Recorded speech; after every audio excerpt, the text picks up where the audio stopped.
Shalom, Bapak Ibu Saudara yang saya kasih dalam Tuhan kita Yesus Kristus. Ya, kita bersyukur buat hari ini. Ya, kita ada sebagaimana kita ada, dan saya percaya kita semua ada dalam lindungan Tuhan. Amin. Ya, oleh sebab itu saat ini saya mengajak kita semua untuk kita datang di hadapan Tuhan, datang dalam hadirat Tuhan, karena kita percaya bahwa hanya Dia yang layak kita sembah, hanya Dia yang layak kita agungkan. Oleh sebab itu saya mengajak kita semua untuk saat teduh sejenak di hadapan Tuhan. Terima kasih Yesus. Betapa kami bersyukur kepadamu Tuhan, oleh karena kebaikan-Mu dalam hidup kami, oleh karena cinta-Mu yang besar Tuhan, pengorbanan-Mu di atas kayu salib Tuhan Yesus, membuktikan bahwa Engkau begitu mengasihi kami. Engkau begitu mencintai kami Tuhan. Seharusnya kami yang menanggung semua apa yang Engkau derita Tuhan, tapi oleh karena kasih-Mu yang besar bagi kami ya Tuhan, Engkau rela gantikan kami. Kami bersyukur Tuhan Yesus memiliki Tuhan seperti Engkau, Bapa yang begitu mengasihi kami, Bapa yang begitu mengasihi hidup kami. Terima kasih Yesus, terima kasih Roh Kudus. Yesus. Saat ku masuk ke hadirat-Mu, bawa persembahan ke tempat kudus-Mu, pujian ku naikkan, sembah ku berikan bagi-Mu Allah yang mulia.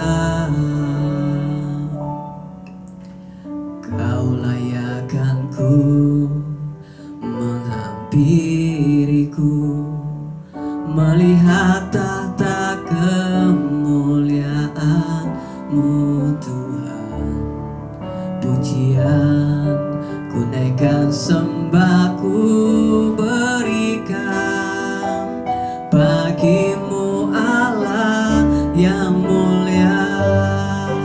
Oleh kuasa darah-Mu Kau telah tebus dosaku,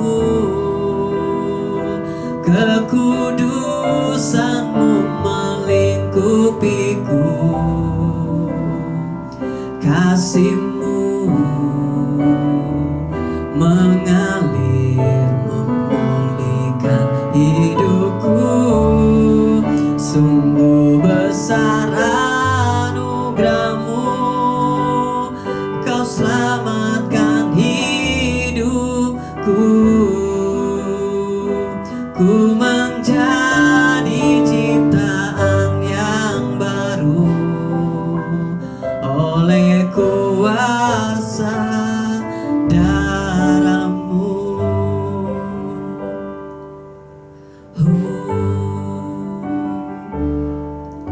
Saat ku masuk ke hadirat-Mu, bawa persembahan ke tempat kudus-Mu, pujian ku naikkan, sembah ku berikan bagi-Mu Allah yang mulia. Kau layakkan ku menghampiriku, melihat tahta kemuliaan-Mu Tuhan. Pujian ku naikkan, sembah ku berikan bagi-Mu Allah yang mulia. Oleh kuasa darah-Mu Kau telah tebus dosaku, kekudusan-Mu melingkupiku, kasih-Mu mengalir memulihkan hidupku. Sungguh besar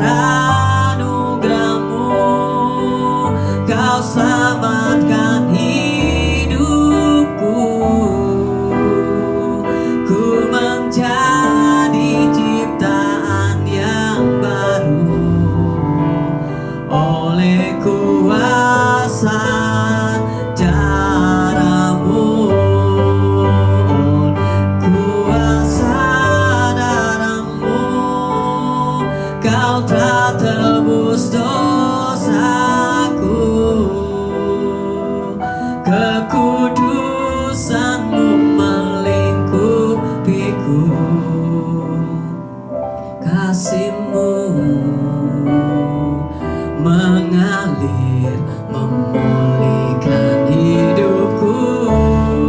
Sungguh besar anugerah-Mu, Kau selamatkan hidupku. Ku menjadi ciptaan yang baru oleh kuasa darah-Mu.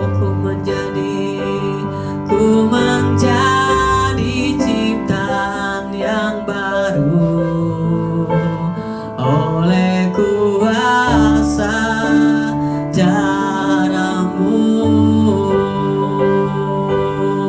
Oh Tuhan, terima kasih Yesus. Kami bersyukur Tuhan buat kasih-Mu yang besar, buat cinta-Mu Yesus. Terima kasih Tuhan, terima kasih Yesus. Haleluya. Terima kasih Bapa, kami sungguh bersyukur buat anugerah-Mu Tuhan, buat kasih-Mu yang besar bagi kami Jesus.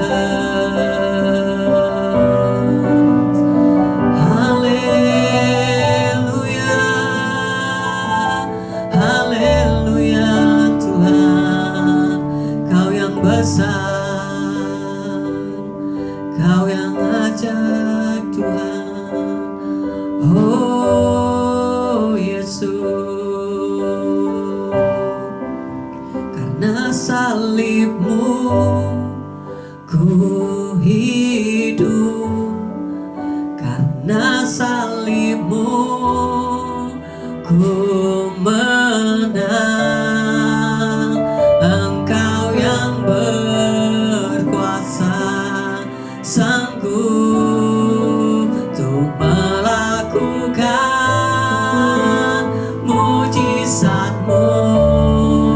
Karena salib-Mu ku hidup, karena salib-Mu ku menang. Engkau yang berkuasa, sanggup untuk melakukan mujizat-Mu di hidupku.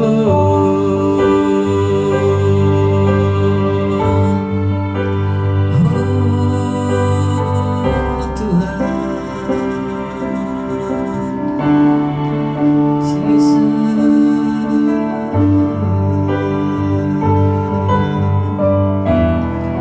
karena salib-Mu ku hidup,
Sungguh kami bersyukur Tuhan Yesus, karena salib-Mu kami hidup, karena salib-Mu kami menang Tuhan. Kami percaya Tuhan Yesus, salib-Mu menguatkan kami, memulihkan keadaan kami Tuhan. Terima kasih sekali lagi Tuhan, bahwa pengorbanan-Mu yang besar bagi kami. Ajar kami untuk kami terus setia, ajar kami untuk kami terus Tuhan dekat padamu. Terima kasih Yesus, terima kasih Roh Kudus. Hanya nama Tuhan Yesus kami berdoa dan bersyukur. Yang percaya katakan amin.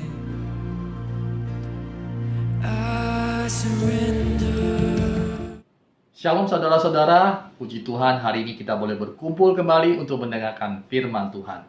Hari ini kita mau belajar dari seorang tokoh yang luar biasa, yaitu Tuhan kita Yesus Kristus sendiri. Peringatan Jumat Agung dan Paskah baru saja berlalu dan masih segar dalam ingatan kita. Lebih dari 2000 tahun yang lalu, Yesus membuktikan ketaatannya kepada Bapa lewat menderita, mati di kayu salib dan dibangkitkan. Dia melakukan semua itu karena dia menaati perintah Bapanya dan juga karena kasihnya kepada kita semua. Hal ini tercatat dalam Yohanes 4 ayat 34. Makananku ialah melakukan kehendak Dia yang mengutus aku dan menyelesaikan pekerjaannya. Juga dalam Filipi 2 ayat 8, dan dalam keadaan sebagai manusia, Ia telah merendahkan dirinya dan taat sampai mati, bahkan sampai mati di kayu salib. Hari ini kita akan secara khusus membahas perkataan-perkataan Yesus ketika Dia di kayu salib. Perkataan yang pertama tercatat dalam Lukas 23 ayat 34. Yesus berkata, "Ya Bapa, ampunilah mereka, sebab mereka tidak tahu apa yang mereka perbuat." Dan mereka membuang undi untuk membagi pakaiannya. Di atas kayu salib, Yesus bahkan berdoa dan meminta pengampunan untuk orang yang telah menyalibkan Dia. Dan saat itu sedang mengundi untuk menentukan siapa yang mendapat jubahnya. Dan Yesus memintakan ampun dengan satu-satunya alasan yang masih ada, yaitu bahwa mereka tidak tahu apa yang mereka perbuat. Tentu mereka tidak tahu bahwa yang mereka salibkan adalah Tuhan pencipta mereka sendiri. Jika sedemikian Tuhan mau mengampuni dosa orang yang menyalibkan Dia, apakah saudara ragu bahwa Dia tidak akan mengampuni dosa saudara?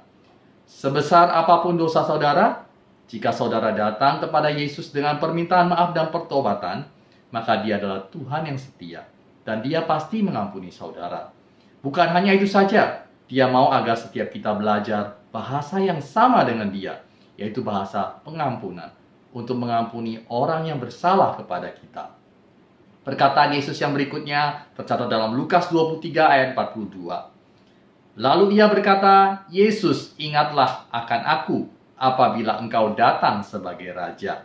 Kata Yesus kepadanya, "Aku berkata kepadamu, sesungguhnya hari ini juga engkau akan ada bersama-sama dengan aku di dalam Firdaus." Kayu salib membawa saudara dan saya untuk dapat mengalami apa yang sudah Bapa siapkan bagi kita, yaitu sorga yang mulia. Ucapan di atas adalah perkataan Yesus kepada salah seorang penjahat yang disalibkan bersama Dia. Penjahat ini percaya bahwa Yesus akan datang kembali sebagai Raja, sekalipun dengan matanya dia melihat Yesus disalibkan bersama-sama dengan Dia. Dan itu sudah cukup untuk membawa dia ke Firdaus, karena Yesus sudah disalibkan untuk menanggung dosa-dosanya juga. Menarik bahwa Yesus tidak menasihati penjahat tersebut untuk berubah, bahkan tidak ada permintaan untuk bertobat. Tapi Yesus berkata bahwa hari ini juga engkau akan ada bersama-sama dengan aku di Firdaus. Perkataan Yesus yang ketiga tercatat di dalam Yohanes 19 ayat 26. Ketika Yesus melihat ibunya dan murid yang dikasihinya di sampingnya, berkatalah Ia kepada ibunya, "Ibu, inilah anakmu." Kemudian katanya kepada muridnya, "Inilah ibumu." Dan sejak saat itu, murid itu menerima dia di dalam rumahnya. Kemungkinan murid yang dimaksud ayat ini adalah Yohanes sendiri. Melalui salib dan pengorbanan Yesus, kita yang percaya kepadanya menjadi satu keluarga, yaitu keluarga Tuhan. Kita boleh memanggil Tuhan kita di sorga dengan sebutan Bapa. Di dalam Dia, kita semua adalah saudara. Perkataan Yesus yang keempat tercatat di dalam Markus 15 ayat 34. Dan pada jam 3, berserulah Yesus dengan suara nyaring, "Eloi, Eloi, lama sabachthani," yang berarti, "Allahku, Allahku, mengapa engkau meninggalkan aku?" Bagi sebagian besar kita, bisa merasakan kehadiran Tuhan adalah keadaan yang luar biasa. Kadang-kadang kita bisa merasakannya dalam peristiwa-peristiwa khusus. Tetapi bagi Yesus, berjalan bersama Tuhan adalah kebiasaannya. Ketika disalib, Bapa terpaksa memalingkan wajahnya dari Yesus. Karena Yesus saat itu sedang menanggung dosa kita dan menjadi kutuk bagi kita. Bapa mengizinkan anaknya yang tunggal untuk merasakan perpisahan dengan dirinya sendiri. Dia lakukan itu untuk mengerti bahasa kesepian. Dia lakukan itu agar kita dapat dekat dengannya. Dia melakukan itu agar saudara dan saya dapat menikmati kehadirannya senantiasa.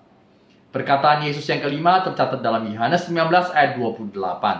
Sesudah itu, karena Yesus tahu bahwa segala sesuatu telah selesai, berkatalah ia supaya genaplah yang ada tertulis dalam kitab suci. Aku haus. Dia menanggung semua kehausan dari manusia. Apapun yang kita cari hari-hari ini, jika bukan Tuhan yang menjadi raja kita, maka semuanya itu akan kering dan kosong dan kita akan merasakan kehausan. Tetapi jika kita menjadikan dia raja dalam hidup kita, maka hidup kita tidak akan kosong ataupun kering. Ucapan Yesus yang ke-6 tercatat dalam Yohanes 19 ayat 30. Sesudah Yesus meminum anggur asam itu, berkatalah ia, sudah selesai. Lalu ia menundukkan kepalanya dan menyerahkan nyawanya. Perkataan ini adalah perkataan yang ajaib ketika dia mengatakan sudah selesai. Dia mau memberitahukan bahwa dia sudah taat menyelesaikan perintah Bapa. Dia juga memberitahukan kepada kita bahwa semuanya sudah dia bereskan buat kita. Baik dosa, kutuk, penyakit, kegagalan dalam bisnis, kegagalan dalam keluarga, kegagalan dalam hal apapun. Dia sudah bereskan bagi kita. Sehingga kita tidak usah khawatir. Kita hanya perlu menikmati apa yang Yesus sudah buat bagi kita di atas kayu salib. Perkataan Yesus yang terakhir tercatat dalam Lukas 23 ayat 46. Lalu Yesus berseru dengan suara nyaring, "Ya Bapa, ke dalam tanganmu kuserahkan nyawaku." Dan sesudah berkata demikian, ia menyerahkan nyawanya. Yesus menyerahkan hidupnya kepada Bapa sebagai tanda bahwa ia benar-benar bergantung kepada Bapanya. Dia percaya apapun yang terjadi itu adalah yang terbaik baginya. Hal yang sama Tuhan melakukan bagi kita. Mari kita sama-sama menyerahkan hidup kita, keluarga kita, bisnis kita hanya kepadanya. Begitu banyak yang Yesus lakukan bagi kita di atas kayu salib. Tapi apakah kita menikmatinya? Hari ini yang kita lihat, yang kita dengar, bahkan yang kita rasakan dan pikirkan, semuanya negatif. Hidup kita seperti di penjara, tidak berani bergerak terlalu banyak dan terlalu jauh. Terlebih kita mendengar dan merasa bahwa tanda-tanda kedatangan Tuhan semakin nyata. Memang setiap hari yang berlalu berarti kedatangan Tuhan semakin mendekat, meskipun kita tidak tahu pasti kapan. Yang penting adalah kita mempersiapkan diri. Lalu apa yang harus kita persiapkan? Jika fokus kita kepada keadaan di sekitar kita, kita akan merasa stres atau bahkan menjadi depresi. Sama seperti murid-murid yang mendengar pemberitahuan Yesus yang berkali-kali tentang kematian dan kebangkitannya. Mereka bahkan tidak menangkap sepenuhnya. Mereka hanya mendengar bagian pertama itu tentang kematian Tuhan dan tidak sadar bahwa ada kebangkitan sesudah itu. Itulah sebabnya mereka malah stres dan menjadi fokus pada dirinya sendiri dan saling memperebutkan posisi dalam kerajaan sorga. Itu adalah reaksi manusia yang normal dalam tekanan. Jadi apa yang harus kita fokuskan? Berikut ini ada saudari kita yang akan membawakan satu lagu untuk kita. Mari kita dengarkan bersama-sama.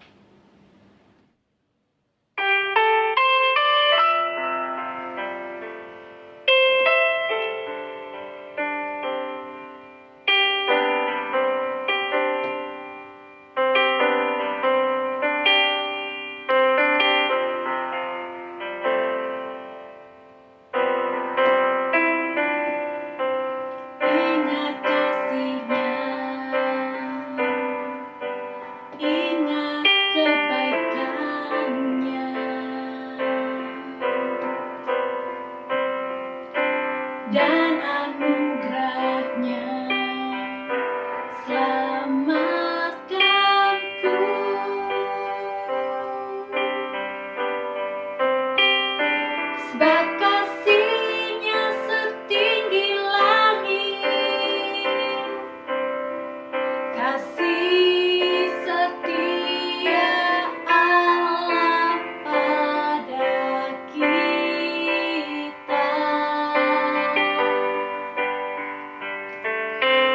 Besar kasih Allah pada kita.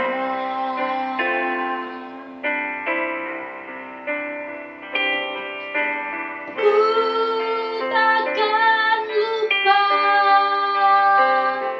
kasih-Nya.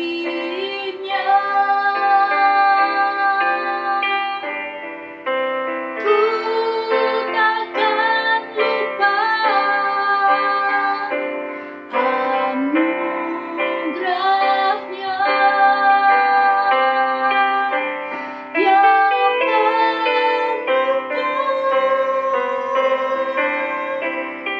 Dia penuhkan,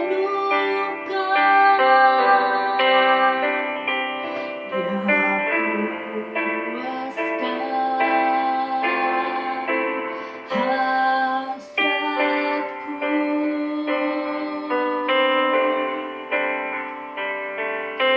Besar kasih Allah pada kita.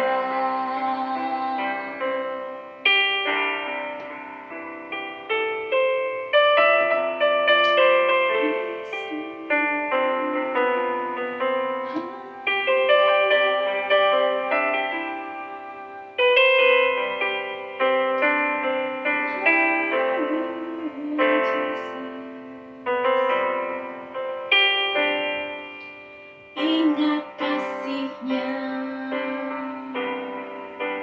ingat kebaikan-Nya,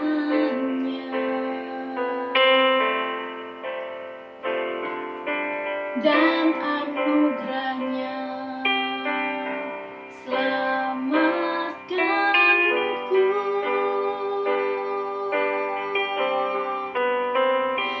Sebab kasih-Nya setinggi langit, kasih setia Allah pada kita. Besar kasih Allah pada kita.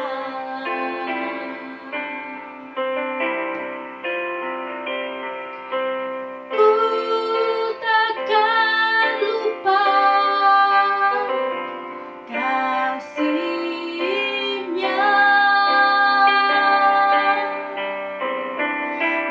Ku takkan lupa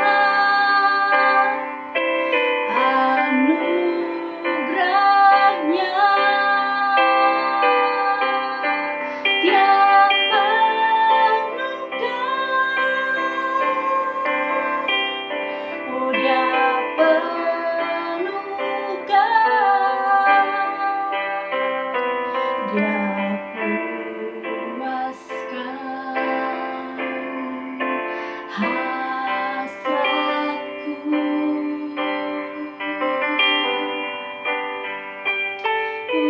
Besar kasih Allah pada kita.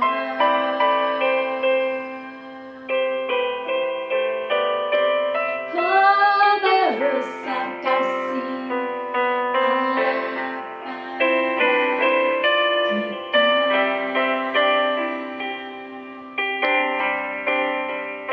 Ya, benar, Tuhan kita adalah Tuhan yang baik dan penuh kasih.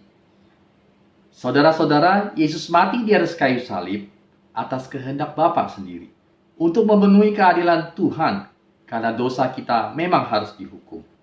Dia harus menjadi terkutuk untuk membebaskan kita dari kutuk hukum Taurat, karena kita semua sudah melakukan dosa dan melanggar hukum Taurat.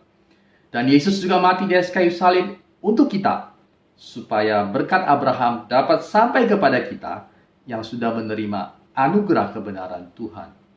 Ya, kebenaran kita adalah anugerah. Kita dibenarkan bukan karena kita melakukan kebenaran, tapi karena Yesus sudah menanggung dosa kita dan sudah membenarkan kita. Dan satu-satunya syarat yang Tuhan berikan kepada kita adalah iman atau percaya. Jadi iman atau percaya yang seperti apa? Selama Yesus ada di dunia ini, ia melakukan banyak mujizat. Mari kita baca salah satunya. Terambil dari Matius 8 ayat 1-3. Setelah Yesus turun dari bukit, orang banyak berbondong-bondong mengikuti dia. Maka datanglah seorang yang sakit kusta kepadanya. Lalu sujud menyembah dia dan berkata, "Tuhan, jika Tuhan mau, Tuhan dapat mentahirkan aku." Lalu Yesus mengulurkan tangannya menjamah orang itu dan berkata, "Aku mau, jadilah engkau tahir." Seketika itu juga tahirlah orang itu daripada kustanya. Orang kusta ini percaya bahwa Yesus bisa menyembuhkan dia. Tetapi dia tidak yakin Yesus mau menyembuhkan dia. Karena zaman itu bagi orang Israel, penyakit kusta adalah kutuk dari Tuhan. Dan orang yang sakit kusta adalah najis bagi Tuhan. Mereka bahkan tidak boleh masuk ke dalam kota dan harus tinggal di luar kota. Itulah sebabnya hanya Naaman yang disembuhkan Elisa, sekalipun banyak orang kusta di Israel. Mereka bahkan tidak berani datang kepada Elisa setelah mendengar Elisa menyembuhkan Naaman. Karena mereka percaya kusta itu adalah hukuman Tuhan atas mereka. Jadi bagaimanakah reaksi Yesus? Kita lihat bahwa Yesus bahkan mengulurkan tangannya dan menyentuh dia. Padahal menurut hukum Taurat, hal itu akan membuat Yesus menjadi najis juga. Tapi Yesus tetap mengulurkan tangannya, menyentuh dia dan menyembuhkannya. Tidak perlu iman yang besar. Bahkan Yesus hanya mensyaratkan iman sebesar biji sesawi, yang merupakan biji yang sangat kecil. Dan jika itu pun kita rasa tidak kita miliki, mari kita baca kisah berikut. Terambil dari Markus 9 ayat 17-18. Kata seorang dari orang banyak itu, "Guru, anakku ini kubawa kepadamu karena ia kerasukan roh yang membisukan dia. Dan setiap kali roh itu menyerang dia, roh itu membantingkannya ke tanah. Lalu mulutnya berbusa, giginya berkeretakan, dan tubuhnya menjadi kejang. Aku sudah meminta kepada murid-muridku supaya mereka mengusir. Aku sudah meminta kepada murid-muridmu supaya mereka mengusir roh itu, tetapi mereka tidak dapat." Orang ini datang dengan harapan bahwa Yesus dapat menyembuhkan anaknya, tetapi murid-murid Yesus gagal menyembuhkannya. Kita baca kelanjutan kisahnya di dalam Markus 9 ayat 21-22. Lalu Yesus bertanya kepada ayah anak itu, "Sudah berapa lama ia mengalami ini?" Jawabnya, "Sejak masa kecilnya. Dan seringkali roh itu menyeretnya ke dalam api atau ke dalam air untuk membinasakannya. Sebab itu, jika engkau dapat berbuat sesuatu, tolonglah kami dan kasihanilah kami." Jelas kita lihat bahwa ayah anak ini hanya memiliki pengharapan, tapi tidak mempunyai iman. Ia bahkan tidak terlalu yakin bahwa Yesus dapat mengusir roh yang merasuki anaknya. Dalam Markus 9 ayat 23, jawab Yesus, "Katamu jika engkau dapat, tidak ada yang mustahil bagi orang yang percaya." Yesus memberitahu ayah anak ini, masalahnya ada pada dia sendiri karena tidak percaya dan bukan pada murid-muridnya. Lalu apakah orang ini mendadak menjadi beriman? Mari kita baca kelanjutannya di dalam Markus 9 ayat 24. Segera ayah anak itu berteriak, "Aku percaya, tolonglah aku yang tidak percaya ini." Saya ingin membacakan ayat ini dalam terjemahan bahasa Inggrisnya dari versi King James. "And straightway the father of the child cried out and said with tears, 'Lord, I believe, help thou mine unbelief.'" Ayah anak ini dengan bercucuran air mata meminta Yesus bukan lagi itu menyembuhkan anaknya, tetapi menolong ketidakpercayaannya. Jadi ayah ini percaya bahwa Yesus cukup baik, atau lebih tepatnya sangat baik, sehingga dapat menolong anaknya sekalipun dia tidak percaya. Dan apa yang Yesus lakukan? Mengkhotbahi dia lagi supaya dia percaya? Tidak. Yesus langsung mengusir roh itu dari anaknya. Jadi iman yang kita perlukan adalah iman yang percaya bahwa Yesus sangat baik dan sangat mengasihi kita, sehingga dia pasti menolong kita. Yesus sendiri berkata dalam Matius 11 ayat 28, "Marilah kepadaku semua yang letih lesu dan berbeban berat, aku akan memberikan kelegaan kepadamu." Syarat satu-satunya adalah kita letih, lesu, dan merasa beban kita terlalu berat untuk kita tanggung sendiri. Jika kita memenuhi syarat ini, yang perlu kita lakukan hanyalah datang kepadanya, dan dia akan memberikan kelegaan kepada kita. Karena itu saudara-saudara, Jangan sia-siakan kematian Tuhan kita di atas kayu salib. Biarkan mata hati kita melihat kasih dan kebaikan Tuhan kita di balik kekejaman salib yang mengerikan. Jika kita dapat melihatnya, maka kita akan dapat menikmati semua berkat salib di atas. Yang pertama, kita akan mendapatkan pengampunan. Yang kedua, kita akan mendapatkan keyakinan bahwa kita adalah milik kerajaan sorga. Yang ketiga, kita akan menjadi keluarga Bapa di sorga. Yang keempat, kita akan dapat merasakan penyertaan Tuhan atas hidup kita. Yang kelima, kita tidak akan merasa haus lagi. Karena kita tahu semuanya hanya anugerah dan bukan sesuatu yang harus kita kejar dengan usaha kita untuk membuktikan siapa diri kita. Kita tahu bahwa yang keenam, kita tahu bahwa kita pasti menyelesaikan tugas yang diberikan oleh Tuhan kepada kita. Dan yang ketujuh, kita bisa berserah penuh pada Tuhan yang baik dan pasti menolong kita. Amin. Saudara-saudara, izinkan saya berdoa untuk kita semua. Tuhan, terima kasih Tuhan untuk segala kebaikan-Mu ya Tuhan. Kami percaya bahwa Engkau adalah Allah yang baik dan Allah yang sungguh-sungguh mengasihi kami ya Tuhan. Sehingga Kau rela mati di kayu salib menggantikan kami. Bukakan mata rohani kami ya Tuhan, supaya kami boleh mengerti betapa Engkau Allah yang sungguh mengasihi kami. Dan supaya kami boleh mempercayakan hidup kami kepadamu ya Tuhan. Tolong kami ya Tuhan, untuk boleh melewati apapun bersama-sama dengan Engkau ya Tuhan. Biarkan mata kami boleh melihat penyertaan-Mu senantiasa atas kami ya Tuhan. Karena kami tahu bahwa itu yang kami butuhkan saat ini ya Tuhan. Terima kasih ya Tuhan. Kami serahkan ya Tuhan setiap orang yang mendengarkan firman ini ke dalam tangan-Mu ya Tuhan. Kami percaya ya Tuhan bahwa Engkau adalah Allah yang setia, Allah yang menjagai, Allah yang melindungi kami ya Tuhan. Allah yang memelihara hidup kami ya Tuhan. Masa depan kami serahkan dalam tangan-Mu ya Tuhan. Apapun dalam hidup kami ya Tuhan, kami serahkan dalam tangan-Mu. Dan kami percaya ya Tuhan bahwa tangan-Mu lebih besar daripada tangan kami. Kuasa-Mu jauh melebihi ya Tuhan. Jalan-jalan-Mu di atas jalan-jalan kami ya Tuhan. Terima kasih ya Tuhan. Kami serahkan semua dalam tangan-Mu. Dalam nama Tuhan Yesus kami berdoa dan bersyukur. Amin.